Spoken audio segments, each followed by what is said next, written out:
اللہ الرحمن الرحیم۔ السلام علیکم ورحمۃ اللہ وبرکاتہ۔ معزز ناظرین کرام، کیا آپ جانتے ہیں کہ ہم سب ایک ایسے سفر پر ہیں جس کا اختتام طے شدہ ہے، مگر تیاری کوئی نہیں کرتا۔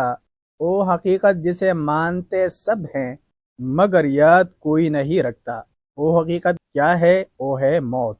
ارشاد الہی ہے، کل نفس ذائقۃ الموت ثم الینا ترجعون۔ ہر متنفس موت کا مزہ چکھنے والا ہے، پھر تم ہماری ہی طرف لوٹ کر آؤ گے۔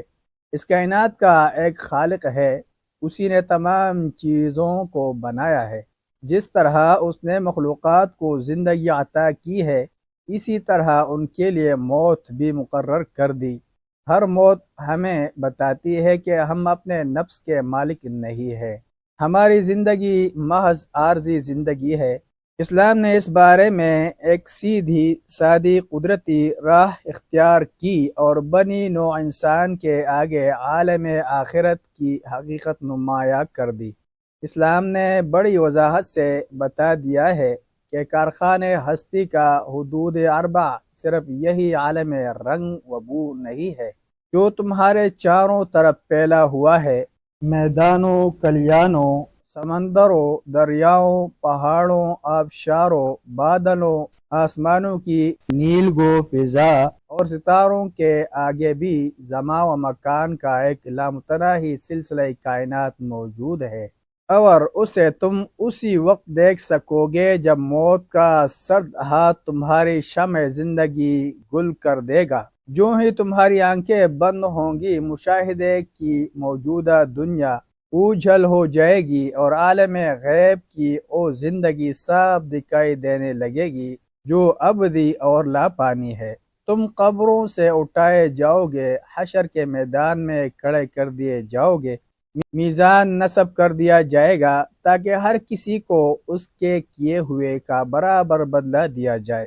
اگر نیکیوں کا پلڑا باری ہو گیا تو تمہیں جنت میں بھیج دیا جائے گا، اور اللہ نہ کرے اگر گناہوں کا پلڑا باری نکلا تو تم جہنم کی غذا بن جاؤ گے۔ سورۃ آل عمران آیات 30 میں اللہ تعالیٰ فرماتے ہیں، یوم تجد کل نفس ما عملت من خیر محضرا وما عملت من سوء تود لو ان بینها وبینه امدا بعیدا ویحذرکم اللہ نفسہ واللہ رؤوف بالعباد۔ جس دن ہر شخص جو بلائی یا برائی اس نے کی ہے اپنے سامنے موجود پائے گا، پوری، نہ کم نہ زیادہ۔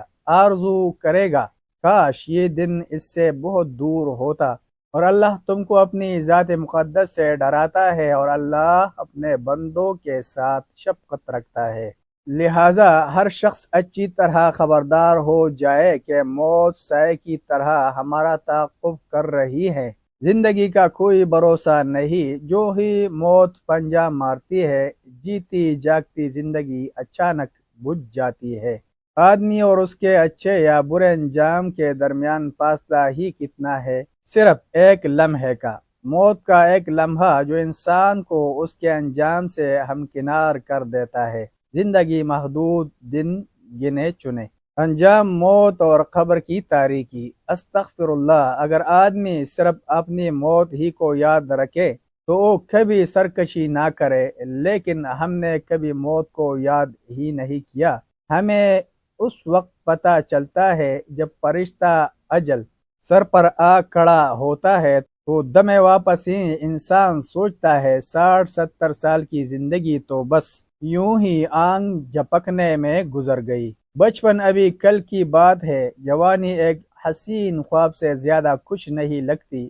کھونے اور پانے کا جدول بنانے کی فرصت ہی نہیں ملی، کھونے اور پانے کا جدول بنانے کی فرصت ہی نہیں ملی۔ اتنی طویل اور اتنی مختصر زندگی۔ تب انسان حضرت ویاس کی تصویر بنے زبان حال سے یہ کہتا ہوا اس دنیا سے رخت سفر باندھتا ہے، 4 دن کی زندگی لائے تھے مانگ کر، 2 آرزو میں کٹ گئے 2 انتظار میں۔ کاش ہمیں کبھی اپنے دائیں بائیں اور آگے پیچھے ہونے والی اموات پر فرشتہ اجل کا پیغام سننے کی فرصت میسر آ سکے۔ یہ زندگی کتنی مختصر ہے، لیکن انسان کہتا ہے افسوس میں نے توبہ نہیں کی اور زیادہ خیر کا راہی نہیں بنا۔ میری بے پناہ امنگوں نے اور دنیا کی آسائشوں نے مجھے دھوکے میں مبتلا کیے رکھا۔ میں بھول گیا تھا کہ اس زندگی کے بعد بھی ایک زندگی ہے جس کی کوئی انتہا نہیں، لیکن صد افسوس کہ میں آخرت کی زندگی کے لیے کوئی آسائشوں کا سامان تیار نہ کر سکا۔ کاش میں راتوں کو اٹھ اٹھ کر قیام کیا کرتا، دن کو روزے رکھا کرتا۔ میں نے عمر کو یوں ہی گنوا دیا، ایک ہی موقع تھا جو میں ضائع کر چکا ہوں۔ ملتے ہیں کہ نئے ویڈیو کے ساتھ۔ جزاکم اللہ خیرہ۔ السلام علیکم ورحمۃ اللہ وبرکاتہ۔